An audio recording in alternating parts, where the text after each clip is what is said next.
What is up, boys and girls? Welcome back to a brand new video and the first of a new series that I'm doing. This is going to be a sort of I polled you guys. You guys seem to want more of a podcast style for these Q&As. I did a poll. If you guys don't like the style, want it more edited, let me know. This might be a little bit long, so bear with me here. I'm just gonna be chilling here, drinking here, and yeah, let's just get into the questions. I have not seen any of these questions. There's about 12 or something like that. And if you guys want to participate in the next week's Q&A, which is going to be on Thursdays, if I get questions, if I get enough questions by Thursday, then I'll do another one kind of similar to this, just to chill. This is something for you to just listen to, and let's just take a day at a time, chill at a time. I did see one question. I do know what one question's about. And yeah, but other than that, I didn't even read anything. Just saw the replies, immediately took them, and that's it. But any other questions, if your question wasn't answered here, it'll probably be answered next Thursday. So bear with me, and yeah, ask more questions. But I think I've done enough of an intro. Let's just get into this right away. I have to read this book for school, but I hate reading. What do I do? Well, click the link in the description and join Audible. Audible lets you enjoy all your audio entertainment in one place. You'll always find the best of what you love or something new to discover. Audible offers an incredible selection of audiobooks across every genre, including Michael Bisping's autobiography, Quitters Never Win. Look at me, I'm learning without reading. Just go to audibletrial.com/JackWalter with 2 R's and get a 30-day free trial on me. You'll be getting a free trial and helping support the channel. That's www.audibletrial.com/JackWalter with 2 R's. Thank you, and enjoy the rest of the video. Yeah, so before this starts, man, I don't want you guys to think I'm a bum wearing this same shirt. I've just filmed 3 videos back to back, but that's just what I do for you guys. I actually filmed 4 videos because one of them didn't record. I've been doing this recently where, one of my videos, I don't remember which one it was. I don't know which one it was, but it was, I think it might have been it wasn't the Patty Pimblett one, it might have been, what was the other one I did, the aerial one? Don't think it was the aerial one. I don't know which one it was, one of those, I think it might have been the aerial one, and I did the video, I finished, and I fucking didn't record. The reason I have a Diet Coke here, which I'm going to make this a staple of the Q&A, every Q&A we got to have some sort of Diet Coke here, but yeah, so I fucked up there. I didn't record my whole Artem Lobov Conor McGregor video, which if you didn't check out, came out yesterday. Hopefully it did well. And yeah, so, let's just get into the questions. I know that's what you guys want to hear. Yeah, so whatever. I don't know why I keep saying yeah. But first question comes from Rod to Die on YouTube. What do you use to edit your videos? I like what you're doing. Well, first of all, thank you guys so much, too, for all the questions anyway ahead of time. Thank you guys, each one of you guys, for asking questions. I can't even talk. Asking the questions. And thank you for saying you like what I'm doing. I use a lot of things to edit. Well, I've used a lot of things to edit before. Right now, I'm using just Filmora. I'm probably going to start using Premiere since more people are watching the videos. I want to up the content. Also working on getting a camera since I'm actually, I'm getting more views, And yeah, I don't know why I stopped there, but yeah, so just because I could afford more equipment, I guess. And from now because of the views, and it's actually pretty cool. But so thank you guys also for supporting. But yeah, so I guess to answer your question, long story short, don't mean to shortchange you here, but it's just Filmora, which is just, it's pretty good. It's something good to start with if you're just editing. I don't know if you're looking for yourself, but it's good if you're just starting editing. I've used Premiere Pro. I think I have Premiere Pro, honestly, but I don't know why I don't use it, but it is what it is. I think I had trouble actually signing in one time, and I just got lazy, and then I just used Filmora instead of Premiere. So, but yeah, I would definitely suggest using Premiere Pro if you're asking for yourself. But Filmora is also very good. I think it's it's one of the best, but not one of the best. One of the best if you're talking about if you're mixing affordable with with professional. I guess it's good meet in the middle. So, I can't be on burping, man. This is Diet Coke. All right, next question is from Fishdicks8155. I like the name already. Do you think a person should train and or fight in MMA before they have the right to a trusted opinion about MMA? I don't want to say that you have to. I think it definitely helps. For me, for example, I do train MMA, despite what a lot of the comments are saying. I don't know, like these people, but a lot of the comments are saying that I don't even know what I'm talking about, as if I've trained boxing for a while. I've done jiu-jitsu not for that long, not to sound like an expert. I don't want to, just ahead of time, I've been doing it for like crazy amount of years. But yeah, so I do train jiu-jitsu, MMA. It definitely helps you when you're watching it to understand what's going on, to understand, especially like when you're doing jiu-jitsu and you're not doing jiu-jitsu. When you're not doing jiu-jitsu, a lot of the submissions seem closer to getting locked in than they actually are, and you realize, oh, it's actually not that hard to get out of it when, especially when someone has your back. Like as a casual fan that doesn't train MMA, you're like, oh my God, he has his back. But then you realize it is pretty easy to defend when someone has your back. So, so yeah, it definitely helps. I don't think you need to though. However, I think you could, I think you should be trusted. I mean, at the end of it, it's just a fucking opinion. Like, you're not a doctor here. If you listen to someone's opinion on MMA that hasn't trained, what's the worst that happens? They're wrong, So don't hate on people that just do it for fun. But, I was more of a boxing guy for a while. I never actually, at first I was a UFC, I was a boxing fan. And then I wasn't really into UFC. I wasn't into MMA. And I was always like, oh, I never want to train at MMA. I'd only want to train in boxing. But I love MMA a lot more. And it also has a lot to do. I mean, I love MMA as like doing MMA a lot more, because I think it's like you have a lot of things to do and there's a lot of things to learn, while in boxing it's just kind of simple. Not simple, not to say like it's easy to take up boxing, but at the end of the day, you're just learning punches and that's it. But you could learn, there's so many different martial arts, karate, taekwondo, jiu-jitsu, sambo. There's so many different things that you could learn and take on. So that's what I like about MMA, but at boxing. But secondly, I like, obviously the UFC is the greatest promotion right now and maybe ever. I mean, their fights, the best really do fight the best. So that's why I like the UFC better. And to make long story short, I don't think you need to have one, no, but it definitely helps a lot to make a short question long, I guess. Sorry for the long answer, but what's your favorite UFC event and why? I added that one twice, but in my little folder. But so what's my favorite UFC event and why? I mean, off the bat, UFC 117, Bisping, St. Pierre, Paul Costa to start off the main card. Who was next? Oh, Stephen Thompson versus Masvidal. Yeah, and then it was Joanna and Rose. Yeah, that was stacked. Cody, TJ, Bisping, and St. Pierre. You gotta go that one. Or 205 too. I would say either 205, McGregor Alvarez. First card MSG, McGregor Alvarez, Thompson Woodley. Who did you want to fight? I don't remember, honestly. And yeah, like that card was fucking stacked. Even the prelims were stacked. The prelims had Habib before even, like, this wasn't even like a Habib that was like, before he was big. I mean, he's not obviously not as big as he is now, but it was literally on the cusp of a title shot. So I would say 217. I think it definitely aged better.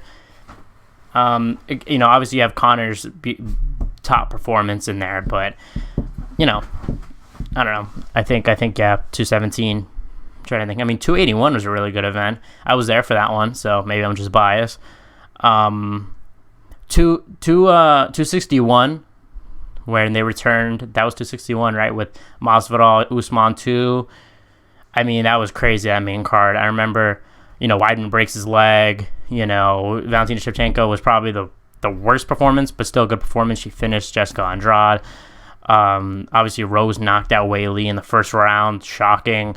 And Usman knocked out Masvidal cold for the first time in Masvidal's career. So, yeah, so that one. But I would probably say 217. I mean, who doesn't like GSP? That was a really good fight. So I would have to go with that one. Let me look. So next question, the last question I forgot to shout out was Cod Luva. What the hell, man? Yeah, what are these names, man? Come on. And oh no, I already shouted out the last one. Okay, so this one is from Dr. Spaceman 2927. Jack, I'd like to know what your thoughts on Glover and his shot at the belt at the moment. In my opinion, he's got to get the belt back and retire. Yuri was the only one who could beat him. So are you saying that Yuri, he's gonna get the belt back and retire? Yuri was the only one who could beat him. I assume you mean that he's the only one that Glover's the only one that could beat Yuri, I think is what you're trying to say. What do I think about his shots? I'm surprised. I heard somewhere that Jamal's the favorite. I would have thought they would have been a massive underdog. I mean, yeah, Jamal has power, but at the end of the day, like, you know, I think Glover is just. I mean, Jamal has never faced anybody high level like Glover. And yes, even though he's old, I think even though he's old, I think he still has some gas left in the tank. The guy just defies all odds. I mean, the guy was beating Yuri. I picked him to lose against Yuri. Thought Yuri was going to knock him out. So, to answer your question, though, I keep getting off topic, but to answer your question, what do I think of his shots? I think it's highly likely. I think it would be funny. I said this in my other video. I think it would be funny if Glover wins the belt next month and just vacates it. I would just be like dead. I'd be like, if he retires in that ring, I think Dana White's head would explode. And he'd probably, I mean, who do you even have? I mean, do you have a Magomed Blachowicz 2 for the vacant title again? I mean, this thing is going to be fucking vacant when Yuri comes back. I mean, what the fuck? What's going on? But I think Glover, to say that Glover should retire, I felt the same way. I wanted Glover to retire with the belt. And I remember it was about a little less than a year ago.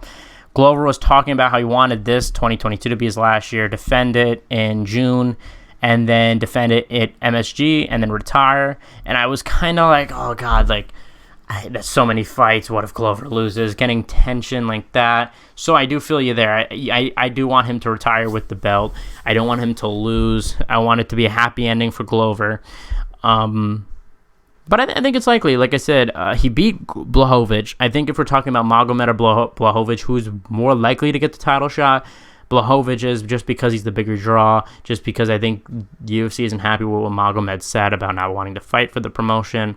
So I think most likely it would be Blachowicz.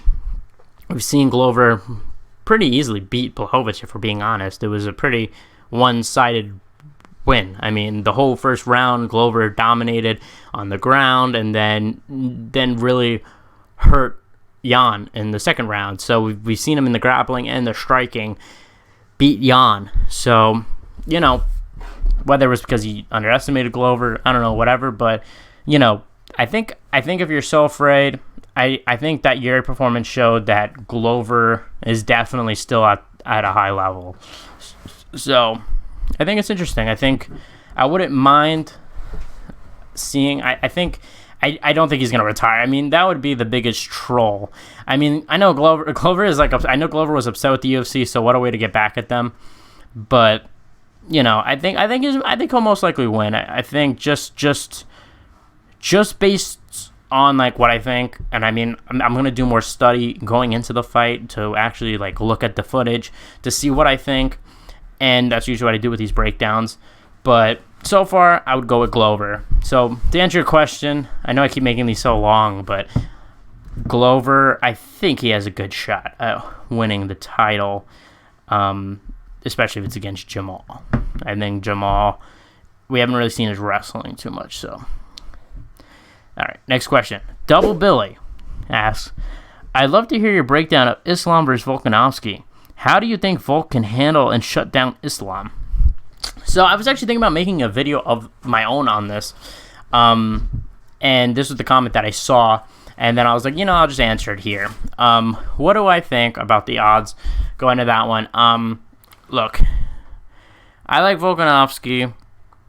I really doubt that he's going to win this. I really just don't think that there's any way that he's going to win this fight.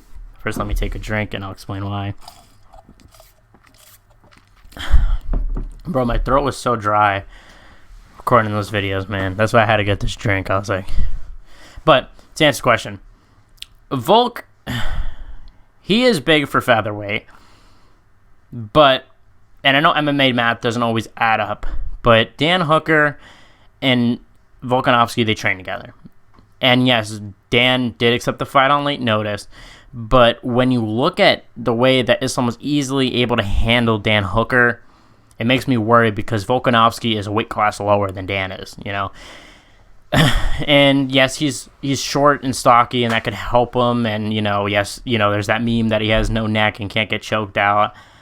I think Alexander's best chances, which I always say was the best chance to beat Khamzat or Khabib, and which I think Kevin Holland had the right idea when he was going into that Khamzat fight, a good idea, is let him wrestle you the first few rounds, let him gas, and, try to pick him off there would be my approach. I don't think obviously, let that be a plan B. I guess your plan going into the fight is defend the takedowns and beat him up with the striking.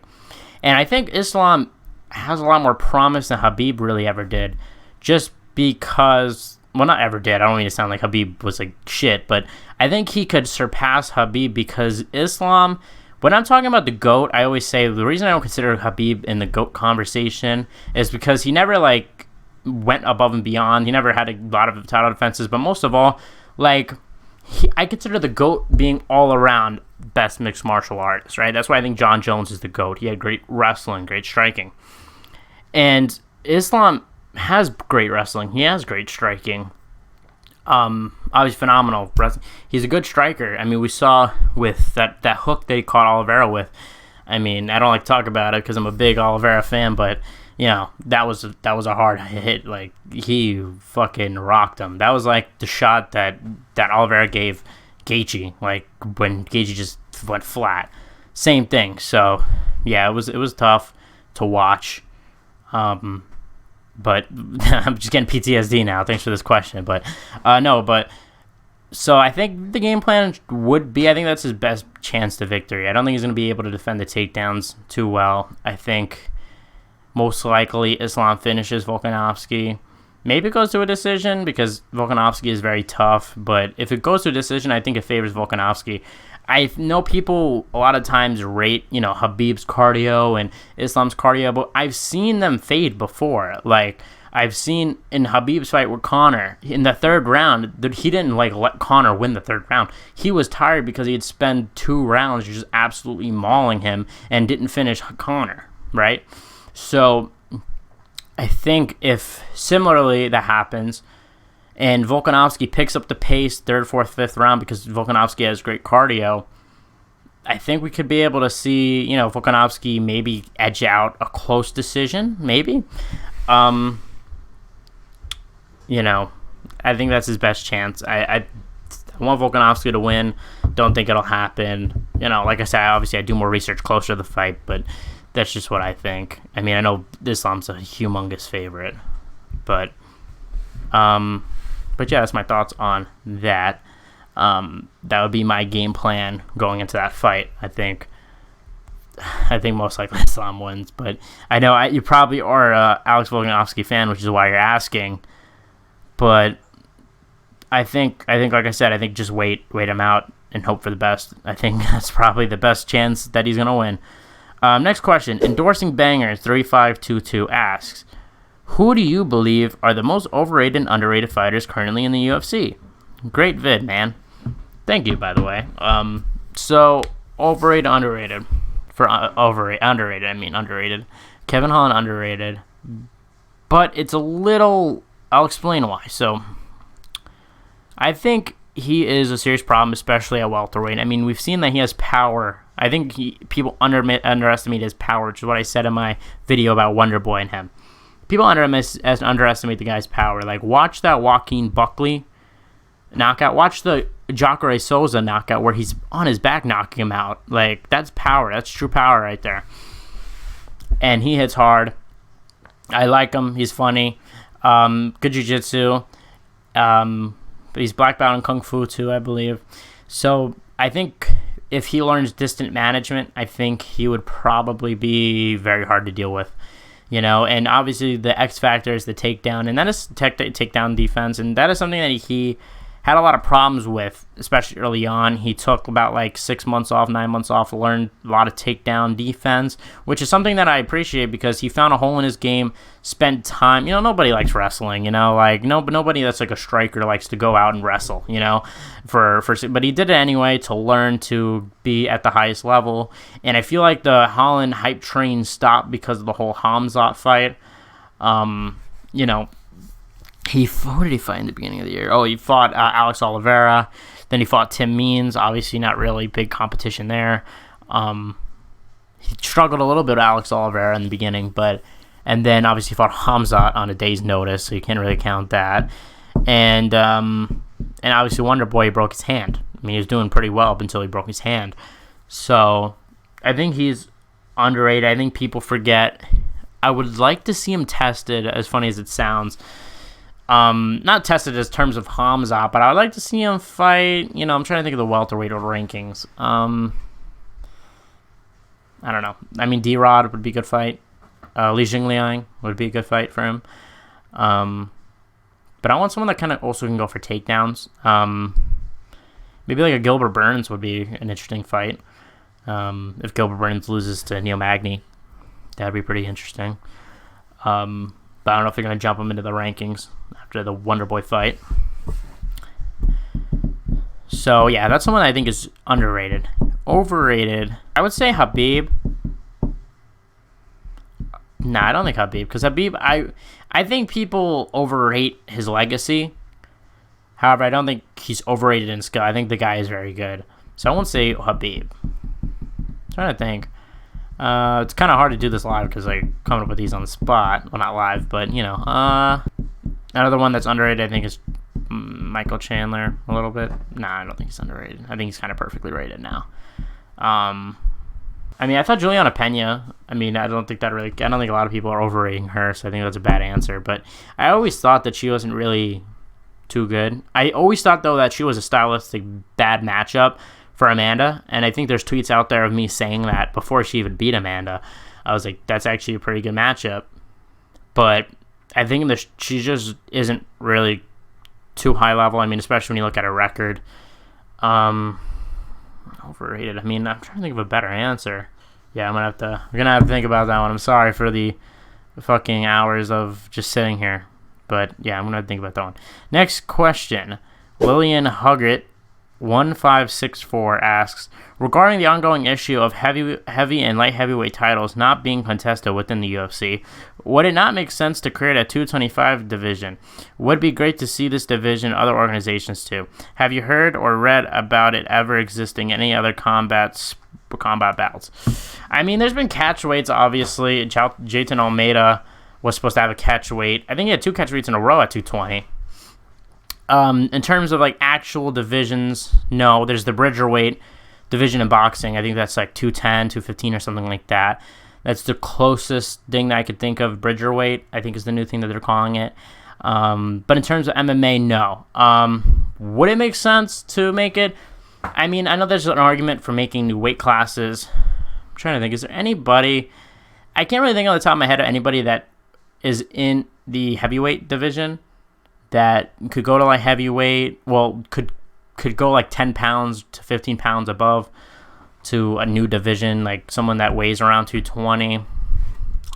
So I don't think it's necessary. And this whole light heavyweight fiasco literally was not a thing as of a month ago, right? So I don't think it's that serious. The heavyweight thing is a little crazy to me that they haven't made an interim title at all, especially when you had that Gone Lewis interim title. I think it's a little weird that you're not making an interim title, but I don't think they want to make Francis upset. I think that's really the whole reason why they're kind of hesitant on making this interim title. But yeah, I don't think it's necessary to answer your question. Would be interesting though. I think, I know a lot of people saying 165 division. You know, I know Kevin Lee was always in favor of that. Dustin Poirier. There's a lot of guys who can go to 165. I'm sure Michael Chandler wouldn't mind. He's a big lightweight, but, you know, probably not there for 170. I'm assuming that Conor would go to 165 if there was a division. So, don't think 225 is the move, but I see what you're trying to say. And we're up to our final question. I don't know how long I've been recording for. What is your opinion on that everyone says Islam and Khabib are weight bullies, pretending like other lightweights don't cut weight? So yeah, Islam, he doesn't look too much bigger than Charles. He didn't look too much bigger. Very muscular, but didn't look too much bigger. Khabib, I think when it comes into question of if you can make weight, I think that's when it becomes a problem, right? I don't think Islam has struggled making weight on top of my head, but I think it only becomes a problem when, like, you know, you struggle making weight. Because, like, you know, you saw with Hamzat when he was 8 pounds overweight, you know, I think that's when it becomes a problem. I don't necessarily, if you can make the weight, I really have no issue what you're walking around at. Like, somehow Alex Pereira, I mean, let's talk about weight bullies. I mean, I think he walked in the fight at 215, like 30 pounds heavier than he weighed in. Like, you know, and weight cutting is also one of those things where it's not like, oh, it's the massive end-all, be-all cheat, right? Because, of course, you have things like, you know, your cardio gets affected, you know, you're dehydrated, and, you know, it affects you a lot. It's also hard to make the weight.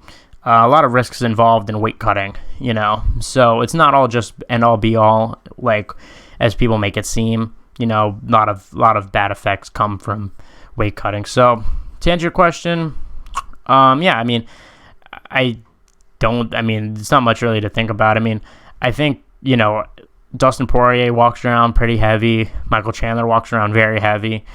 You know, Alexander Volkanovski walks around very heavy for 145. And obviously Figueiredo. But Figueiredo's another guy that you don't know if he's going to make weight. So, yeah, so that's really it. And, yeah, I think that's going to include my video. Sorry if this took long. But like I said, you guys wanted a more podcast form. Thought we could, you know, let our hair out, you know, let the hair down and enjoy. If you guys watch this whole thing to the end, I'm like up a code, you know, if you guys watch this whole thing to the end, comment, you know, let's comment Diet Coke, you know, it's a little secret code word, because if you comment Diet Coke, I'll make sure to reply to you, whatever you say, I got you. Just because, man, you're a real one if you watch this whole thing. Anyway, guys, hope you guys enjoyed this video. Comment what other videos you want. Comment questions down below for next Thursday when I make another one of these. If you guys want this to be shorter, let me know, because I feel like I went for like 30 minutes or something like that. But I hope you guys enjoyed this video. Please leave a like if you did. I'll see you guys in the next one.